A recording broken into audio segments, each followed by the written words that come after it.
I'm David Brown. This is the second part of a reading video for a story. It's the only completed adventure of my avatar for this channel, No Hands the Evil Possum. So I've covered most of this in the earlier video. I created him a long time ago and have used him as an avatar just because really this character was how I came to understand a lot of things about myself and my experience. And he does have one hand missing, the other hand is there. Why he's called No Hands, I actually do cover in the story. He is supposed to be a mercenary in a civilization of rodents who do have their own miniature cars. And this is a storyline where he goes into a really hostile desert environment. And my summary is that he loses his guns, his car, and his leg, and he doesn't take the money. But the story was always about why. So this will be the start of chapter 4. And my format has been to start each chapter with one paragraph, usually as a flashback. It is the moment of birth. 3 newborn marsupials cling to their mother's fur, but it is already to be a race for life, for the open pouch of their mother can hold but one. One already falls behind as the blind younglings climb upward, for only one of its forelimbs is fully developed. Yet the arm it has is already enlarged from exercise. Already it is gaining. The middle possum gives a single pitiful squeak as it is plowed aside. Then, as the leader grips the rim of the pouch, the arm of the straggler wraps around its neck. No Hands stirred and shook his head. Blood loss and dehydration had pushed him to the brink of catatonia, one of the few qualities he shared with his ancestors. He looked at a tiny berry-like fruit in his hand, unable to recall picking it or eating the quarter or third that was already missing. Came from one of the cacti that sprang from the rock. It was slow death for any sentient creature but himself, unless one ate the seeds. He tossed it away, then he scrambled upright and loped up the narrow path ahead of him, hobbling on a sawed-off shotgun where his right leg had been. He looked about for any further trace of food or especially water, and narrowed his gaze on a thorny vine. He recognized it as a plant known for storing water in its roots, and immediately began to tug and claw with his hand and hook. Only then did he pause to peer at a lesser vine wrapped around the first. He jumped aside just before the tripwire sent a boulder crashing down from above. A short time later he reached an opening that on his scale qualified as a low cave. He drew his broom-handled pistol as he approached the entrance. When no danger presented itself, he stepped inside. A moment later his roar echoed from the cave. A moment after that he landed on his back at the cave mouth with a large snake biting furiously his improvised artificial leg. The pistol went clattering away to drop over the edge of the narrow path. It would have followed 100 meters and more. Before it had gone a quarter of the way, a hand shot out and caught it. There was a brief sniffing, then the gun was hurled with such force that it shattered against the far wall of the passage. No Hands swung himself up onto a ledge where the upward path met another that descended from above. He dropped behind a rock that offered marginal cover, then drew a second broom handle, the long-barreled carbine. A holster was affixed as a stock, followed by a scope. He took aim downhill where the path behind him made a sharp turn in an ideal and almost unavoidable ambush. Almost, he said aloud, turned his gaze and his aim upward. He fired twice at a dark shape peering from behind a rock near the top of the path above. Almost simultaneously, a crossbow bolt tore a notch in his saucer-like left ear. He fired 3 more times, and the figure retreated, not before pushing the rock downhill. Noan's vaulted on top of the rock that was his own cover and jumped just high enough to catch hold of a vine with his hook. Beneath him, the rolling rock struck the stationary one, smashing both to bits. The muzzle of the carbine poked into view over the edge of the cliff well before its owner. Turned sideways. A spray of bullets erupted in full automatic, chewing a trail left to right. When the weapon clicked empty, Noan's clambered up. Before him, the top of the plateau stretched out, even more barren than the landscape below. The only relief was a series of ruins, little more than piled rubble except for the intact facade of what had clearly been the largest structure. It reared far overhead, much too high not to be the work of a far larger race, up to a peak top that still bore the shape of a cross. And this is part 5. The building bears the symbol of a cross, known as a symbol of truce and sanctuary. It is clear that those within receive neither. A half-dozen bodies litter the steps and entryway, and more can be seen within. Flames flicker from inside, but the blaze has not yet taken hold. A push of a foot opens the door. 2 of the mouse-like creatures lie on the very threshold, one large and one small, riddled by multiple projectiles and many more ragged wounds from edged weapons. Then something breaks the silence. Speech, unmuted and growing nearer, and with it laughter. Noan's held the carbine at ready as he entered the ruin through a half-fallen archway 6 times his height.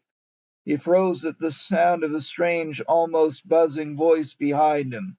"Lift behind, or leave this place, creature of blood." He looked over his shoulder and beheld a large owl, perched in the shade of what remained of one corner. Its gaze was baleful yet disinterested. Beneath it a group of quail foraged, wary but unhurried. "If you would tell me what to do," the marsupial answered, "then tell me what you eat." As he turned away, there was a hooting that quickly rose to a crescendo of manic laughter. When he looked back, the bird had taken to the air, its silhouette briefly visible against a lowering sun, as dull and red as the rocks of the plateau. Noan sneered, but slung the carbine over his shoulder as he approached the altar, carefully avoiding a spot where the dirt was far too fresh.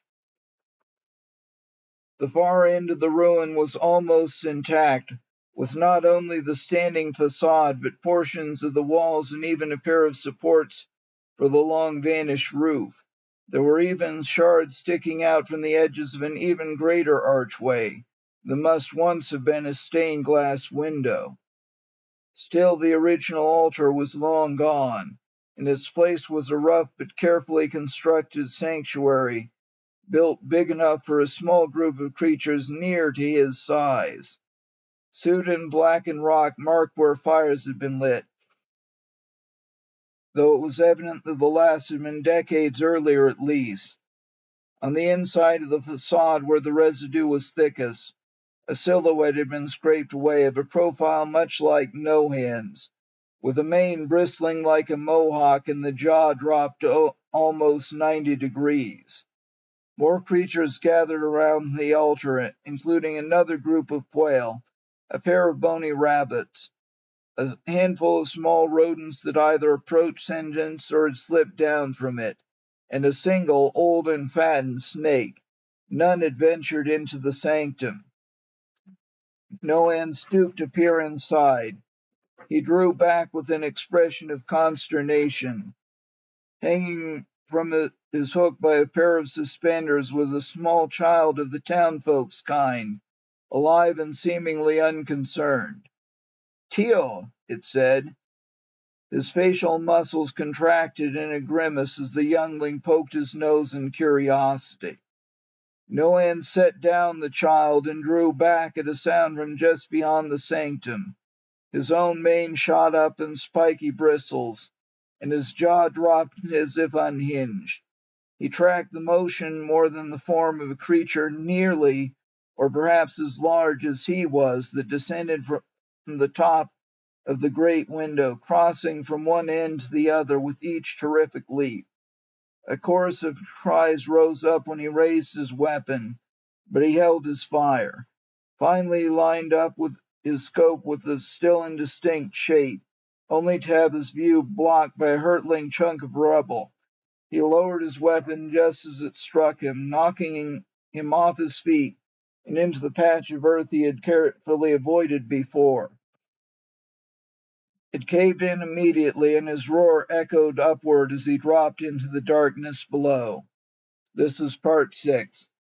He killed them all, the voice says. Only then does he become aware of light and the hazy silhouettes of figures looking down at him. The Pums killed the villagers, no question about that, but he got out and killed them.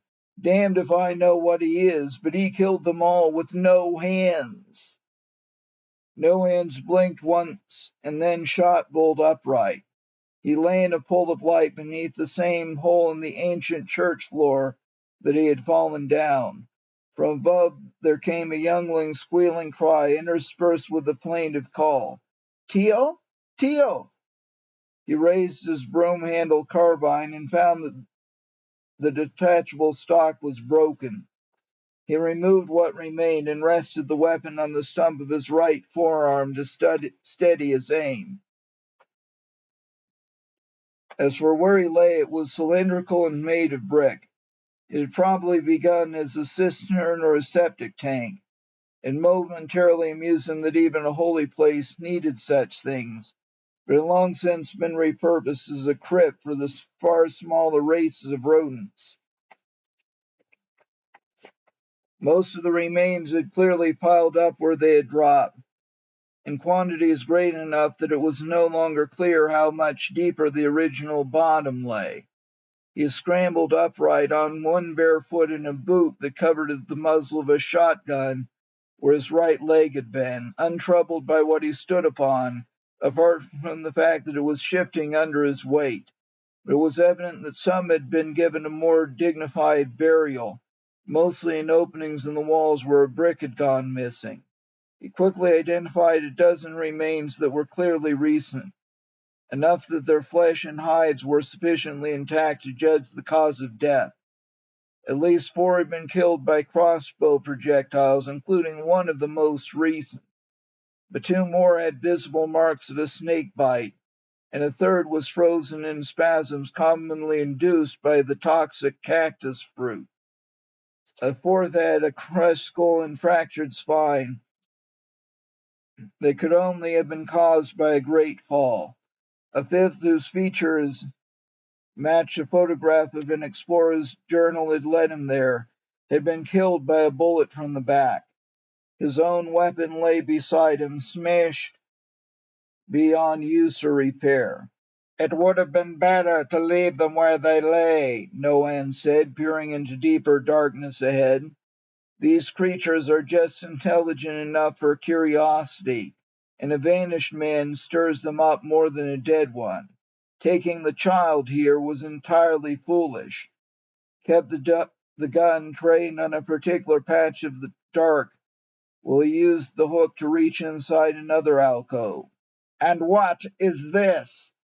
With his hook he held up a skull in the light, larger both in total evident size and evident brain volume, still half covered by a shriveled layer of skin.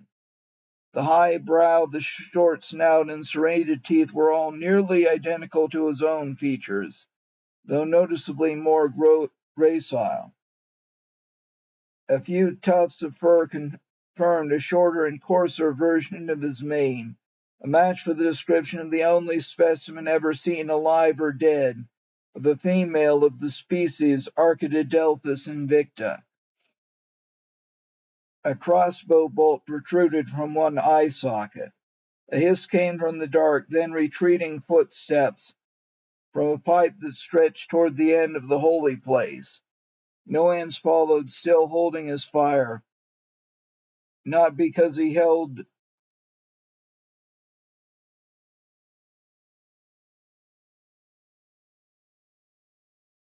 pardon me. Noans followed, still holding his fire, not because he held the sight in great regard, but because it was undoubtedly the only thing that kept his foe from turning at bay immediately. He sped up at the sight of light ahead, only to freeze as he realized the pipe must emerge in the face of a cliff they had both climbed to reach the holy place.